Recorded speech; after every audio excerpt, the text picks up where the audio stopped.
Hello my dear lovely students, कैसे हैं आप लोग और कैसी चल रही है आप लोग की तैयारी। आई होप कि आप सभी बहुत अच्छे होंगे और अपनी तैयारी भी बहुत ही शानदार तरीके से कर रहे होंगे।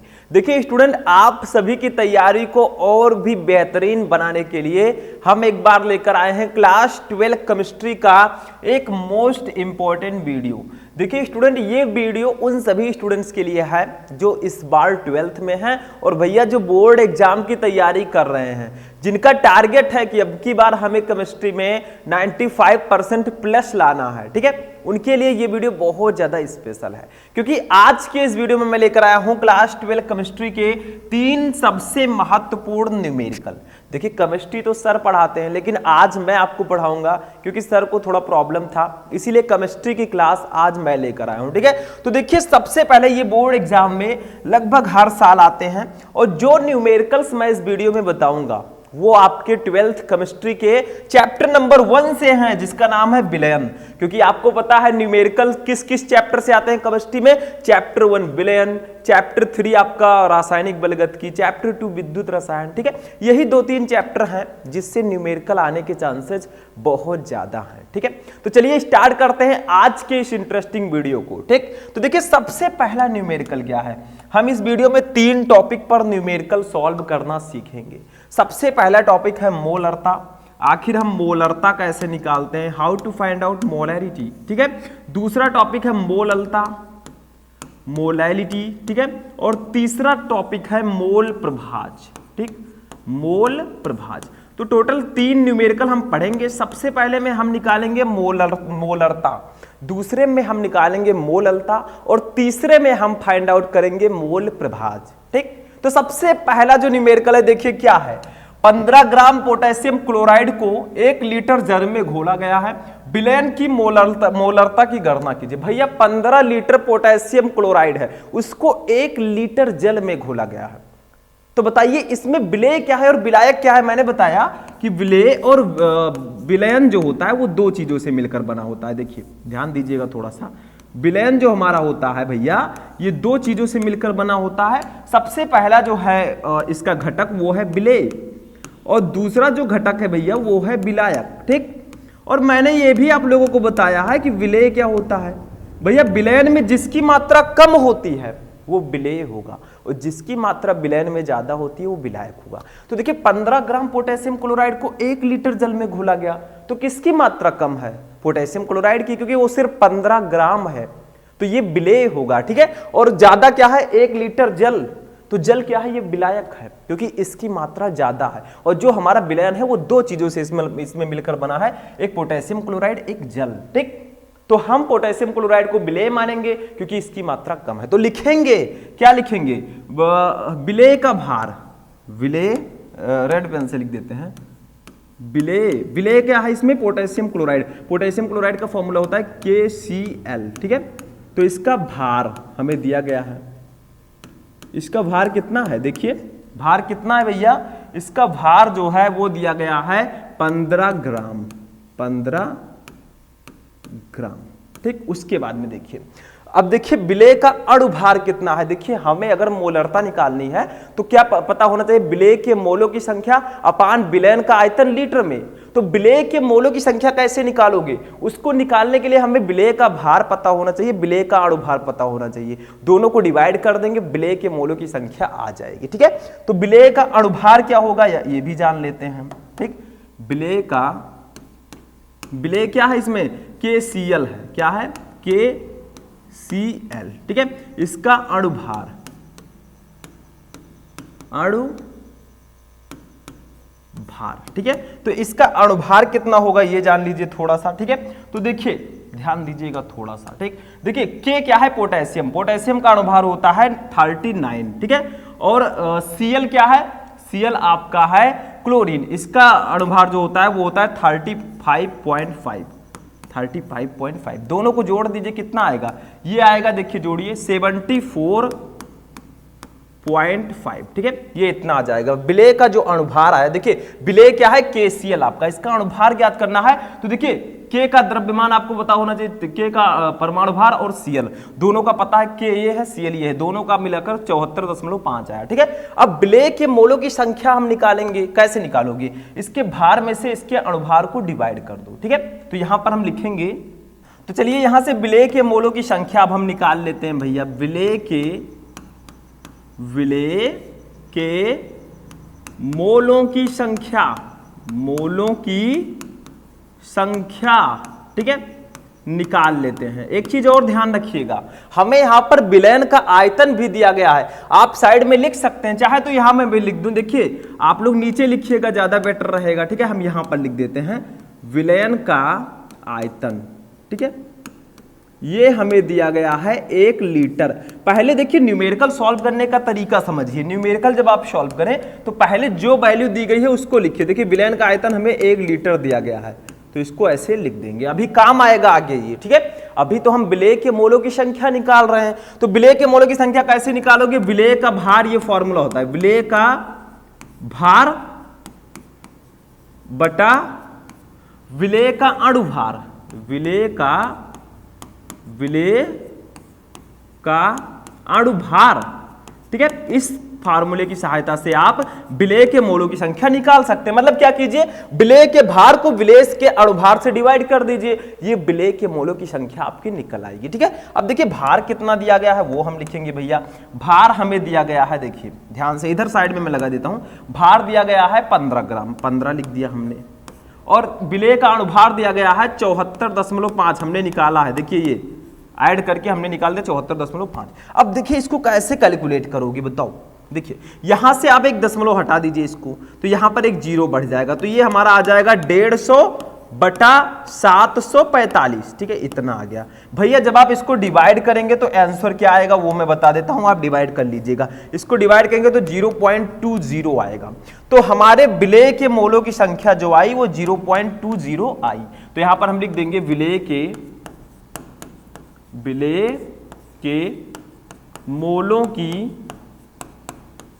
मोलों की संख्या कितनी आई स्टूडेंट? 0.20 मोल। ठीक है, 0.20 मोल आ गया। तो देखिए हमने क्या किया, विलेय के मोलों की संख्या निकाल ली। अब हमें निकालना है विलयन की मोलरता। तो कैसे निकालोगे? विलयन की मोलरता का एक फॉर्मूला होता है, विलेय के मोलों की संख्या अपान विलयन का आयतन लीटर में। तो देखिए विलेय के मोलों की संख्या हमने निकाल लिया, विलयन का आयतन ये हमें दिया गया है लीटर में, बस इसी फॉर्मूले को लगा देंगे, विलयन की मोलरता आ जाएगी। ठीक है, तो चलिए इसको मैं इरेज कर देता हूं, क्योंकि जगह नहीं है भैया तो इरेज करना पड़ेगा। हमने निकाल दिया है विलेय के मोलों की संख्या, सबको समझ में आ चुका होगा। ठीक है, अब इसको मैं क्लीन करता हूं, आप लोग नोट कर सकते हैं इसको चाहे तो। ठीक है, अब मैं इसको क्लीन कर देता हूं। यहां से हम लोग निकाल लेते हैं विलयन की मोलरता। अब फॉर्मूला लगाएंगे विलयन की मोलरता। ठीक है, विलयन की मोलरता कैसे निकालोगे बताओ जल्दी से, कैसे निकालोगे? फॉर्मूला वही वाला लगा दीजिए आप, विलेय के मोलों की संख्या, विलेय के मोलों की संख्या अपान विलयन का आयतन लीटर में, विलयन का आयतन लीटर में। अगर मान लीजिए लीटर में आपको नहीं लिखना था, मिलीलीटर में दिया होता तो आप क्या करते, ऊपर 1000 से गुणा कर देते। अब यहां से हम विलयन की मोलरता निकाल लेंगे। देखिए विलेय के मोलों की संख्या हमने निकाली थी, कितना आया था? विलेय के मोलों की संख्या हमने निकाली थी तो 0.20 आया था। ठीक है, और विलयन का आयतन हमें 1 लीटर दिया गया। देखिए 1 लीटर जल में तो 1 लीटर हमें ये दिया गया है। ठीक, तो हमारी जो मोलरता आई, देखिए 0.20 को 1 से डिवाइड करेंगे तो 0.20 ही आएगा, और मोलरता का मात्रक होता है मोल प्रति लीटर। अब इसका मात्रक मोल प्रति लीटर क्यों होगा? देखिए विलेय के मोलों की संख्या, इसका मतलब मोलों की संख्या बताई जा रही है, तो मोल हमने लिख दिया, विलयन का आयतन है लीटर में तो प्रति लीटर हो गया, बस हो गया। ठीक है, यही हो गई हमारी विलयन की मोलरता। ठीक है, विलयन की मोलरता। ठीक, ये हमारी निकल गई। थोड़ा ऊपर नीचे हो गया है, इसको ध्यान दीजिएगा। और भैया ये जो हमारी मोलरता आई है यहां से, ठीक, ये हमारी विलयन की मोलरता आ चुकी है। तो कुछ करना नहीं है, विलय का भार दिया गया था, उसका अणुभार हमें पता है, विलय के मोलों की संख्या हमने निकाली और बाद में हमने फॉर्मूला लगाकर विलयन की मोलरता निकाल ली जो कि 0.20 मोल प्रति लीटर आ गया। बस हो गया, ठीक, समझ में आ गया फर्स्ट न्यूमेरिकल। तो इस प्रकार से आप किसी भी कंपाउंड की मोलरता निकाल सकते हैं। अब हम चलेंगे आगे, तो इसको नोट कर लीजिए, फिर हम देखेंगे सेकेंड न्यूमेरिकल। ठीक है, नोट कर लीजिए, इसको नोट हो गया स्टूडेंट। चलिए आगे बढ़ते हैं भैया, अब दूसरा न्यूमेरिकल देखते हैं। ये देखिए, अब भैया हमने मोलरता निकालना सीख लिया, अब हमें सीखना है कि how to find out molarity, यानी कि मोललता कैसे निकाले, मोलैलिटी। ठीक, दोनों में डिफरेंस है, ये ध्यान रखिएगा। तो विलयन की, देखिए ध्यान दीजिएगा, उस विलयन की मोललता की गणना कीजिए जबकि 440 ग्राम विलायक में 20 ग्राम NaOH घुला है। अब यहां पर देखिए क्या होगा, फॉर्मूला लगभग सेम है बट डिफरेंस क्या है, वहां पर था मोलरता में विलेय के मोलों की संख्या अपान विलयन का आयतन लीटर में, यहां पर क्या होगा, विलेय के मोलों की संख्या अपान विलायक का भार किलोग्राम में। बस हो गया, सिंपल सा है, बस थोड़ा सा डिफरेंस है दोनों में। अब देखिए यहां पर सीधा सीधा लिखा गया है 440 ग्राम विलायक 20 ग्राम NaOH में घुला हुआ है, तो किसकी मात्रा ज्यादा है बताइए, किसकी मात्रा ज्यादा है? 440 ग्राम विलायक है तो सीधा सीधा लिखा है विलायक, हमें वह पहचानने की जरूरत ही नहीं, और जो 20 ग्राम NaOH है ये विलेय है।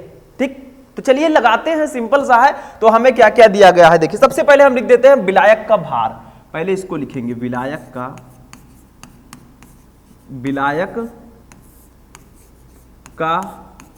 भार। भैया कितना दिया गया है, ध्यान दीजिएगा, विलायक का भार है 440 ग्राम, कितना दिया गया है, 440 ग्राम, 440 ग्राम। अब एक बात बताओ कि आप लोग 440 ग्राम को किलोग्राम में कैसे बदलोगे? तो क्या करना है, 1000 ग्राम इक्वल टू 1 किलोग्राम। तो भैया अगर 440 ग्राम को किलोग्राम में बदलना है तो क्या करोगे, इसको 1000 से डिवाइड कर देंगे हम। ठीक है, अगर इसको किलोग्राम में बदलना है तो 440 बटा 1000 हो जाएगा, इसको कट करेंगे भैया तो कितना आएगा बताइए, आप ही लोग बताइए। देखिए इसको 1000 से जब हम डिवाइड करेंगे तो हमारा लगभग ही आ जाएगा, देखिए 44 को 100 से डिवाइड करो तो 0.44 ये किलोग्राम आ जाएगा। ठीक है, अगर आपको 440 ग्राम को किलोग्राम में लिखना है तो 0.44 किलोग्राम आप लिख सकते हैं। तो इसको मैं इरेज करता हूं भैया, डायरेक्ट लिख देता हूं इसको। ठीक है, इसको किलोग्राम में बदला है हमने तो कितना आएगा, 0.44 किलोग्राम। अब क्या करेंगे भैया, हमें विलायक का भार तो पता चल गया, लेकिन विलेय के मोलों की संख्या भी निकालनी होगी, तभी तो मोललता निकाल पाओगे, क्योंकि फॉर्मूला है विलेय के मोलों की संख्या अपान विलायक का भार। तो विलेय के मोलों की संख्या नहीं पता होगी तो कैसे निकाल पाओगे? तो चलिए निकालते हैं भैया, कुछ नहीं इसमें। तो लिखेंगे विलेय का भार, मोलों की संख्या निकालना तो पहले भार लिखिए, तो विलेय का भार कितना है, विलेय का भार। ठीक है, अब विलेय आपका क्या है, NaOH, तो इसका भार जो है भैया वो है कितना, देखिए 20 ग्राम, 20 ग्राम। इसका अणुभार कितना होगा ये भी जान लेते हैं स्टूडेंट, विलेय का अणुभार,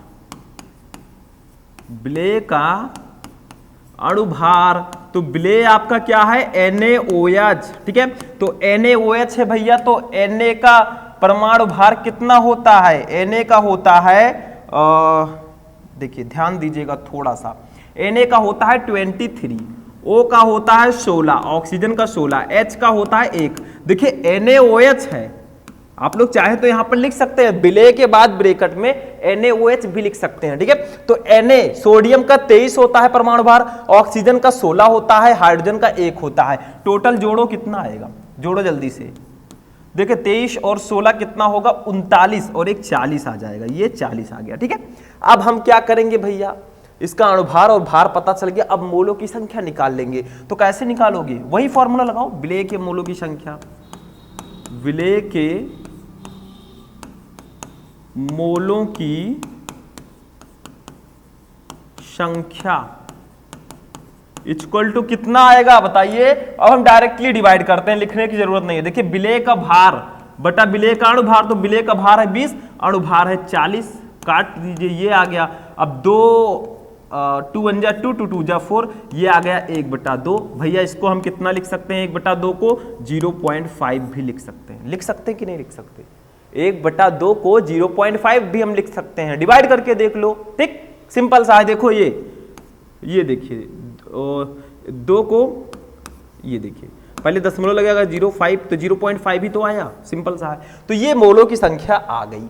अब देखिए विलेय के मोलों की संख्या पता चल गया, विलायक का भार हमें पता है 0.44 किलोग्राम और ये है 0.5। तो अब हम क्या करेंगे, विलयन की मोललता निकाल लेंगे नेक्स्ट पेज में। इसको मैं इरेज करने जा रहा हूं, दोनों वैल्यू याद रखिएगा, विलेय के मोलों की संख्या 0.5 और विलायक का भार 0.44 किलोग्राम, बस। ठीक है, चलिए इरेज करता हूं इसको मैं, और अब हम यहां पर निकालते हैं विलयन की मोललता।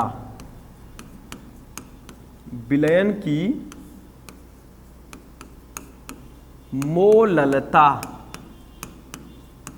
मोललता तो फॉर्मूला क्या होगा, मैंने बता दिया आप लोगों को सिंपल पहले ही। विलेय के मोलों की संख्या, विलेय के मोलों की संख्या अपान विलायक का भार,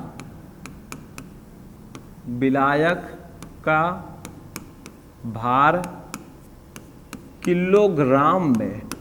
देखिए किलोग्राम में अगर आप लेंगे भैया तब तो 1000 से गुणा नहीं करना होगा, अगर ये ग्राम में लेते तो ऊपर 1000 से गुणा करना होता। ठीक है, अब इसको सॉल्व करते हैं। देखिए विलेय के मोलों की संख्या हमारी आई थी 0.5 और विलायक का भार जो है, विलायक का भार किलोग्राम में कितना था, 0.44। ठीक है, 0.44।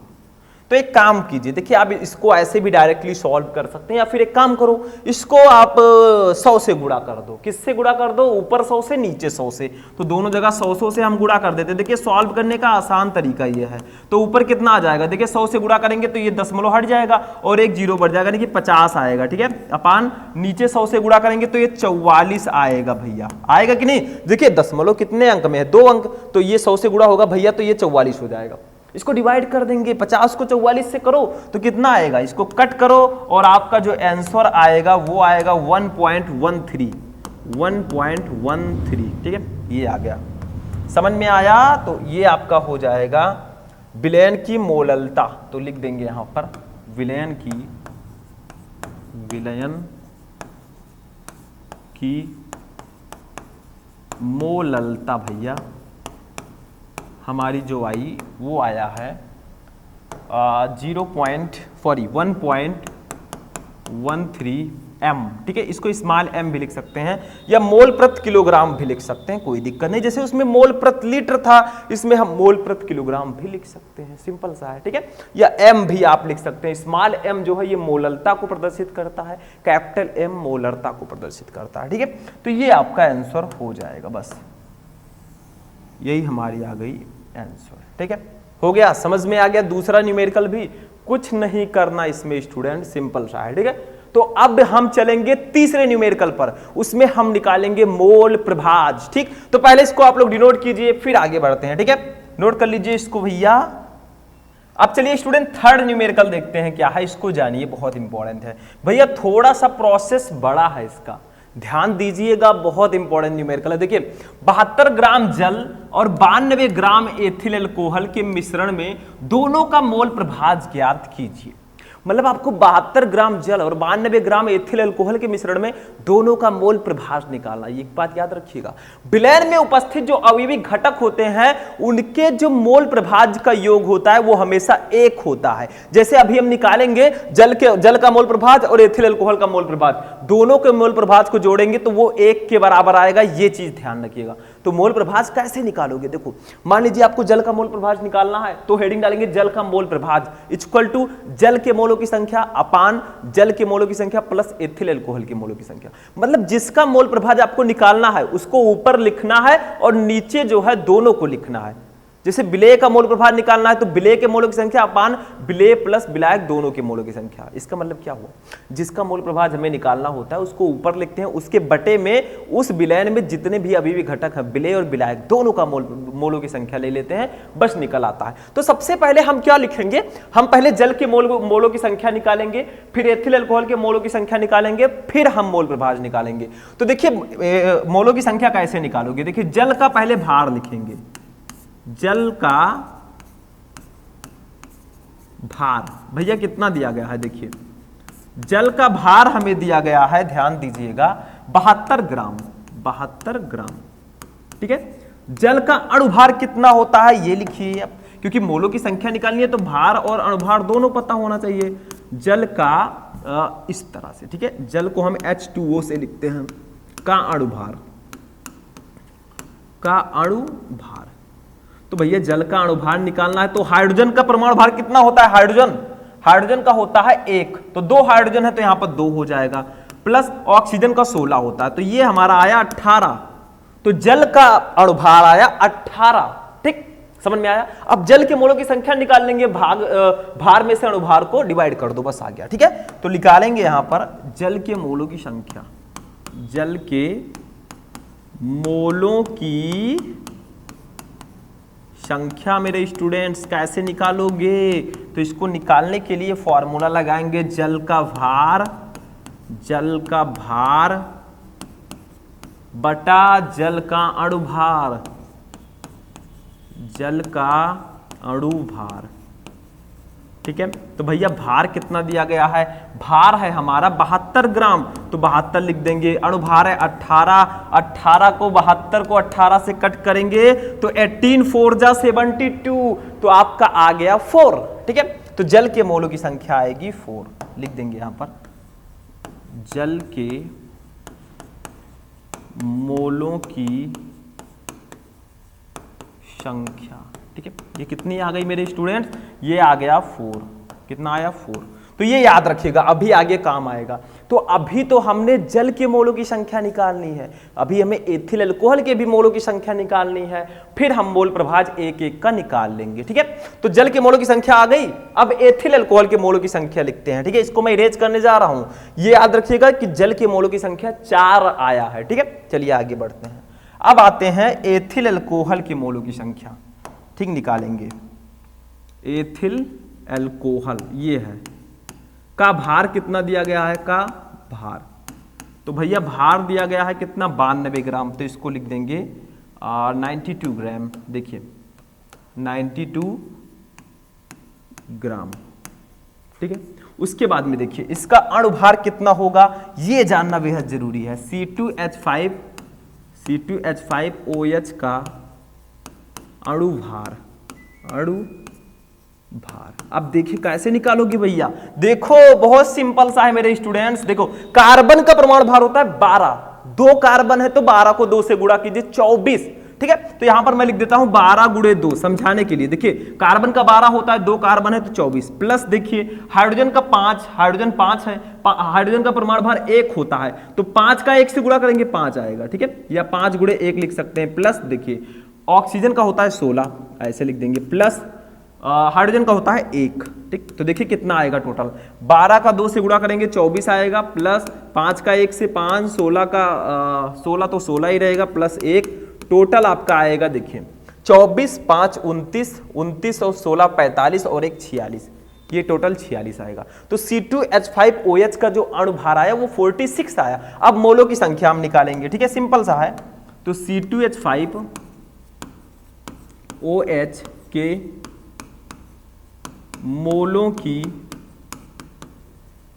संख्या, ठीक है, ये कितना आया देखिए, इसके मोलों की संख्या निकालनी है भैया, तो देखिए इसका भार बटा अणुभार, तो C2H5OH का भार, देखिए आप एथिल अल्कोहल भी लिख सकते हैं, उतना बड़ा मैं लिखना नहीं चाहता, ठीक, तो इसीलिए इसका फॉर्मूला लिख रहा हूं, C2H5OH का अणुभार,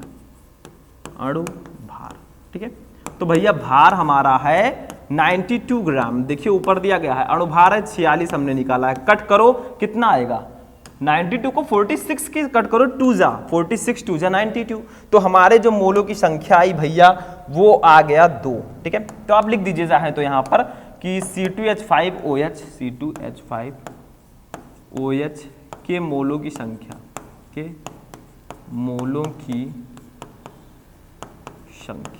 ठीक है, ये कितनी आई है स्टूडेंट 2, तो यहाँ पर लिख देंगे हम H2। ठीक है, तो दोनों के मोलों की संख्या हमने निकाल लिया है। अब एक एक का मोल प्रभाज निकालेंगे। ठीक है, तो इसको पहले नोट कीजिए, फिर हम आगे बढ़ते हैं। चलिए स्टूडेंट, आप लोग नोट कर चुके होंगे। अब हम निकालेंगे एक एक का मोल प्रभाज।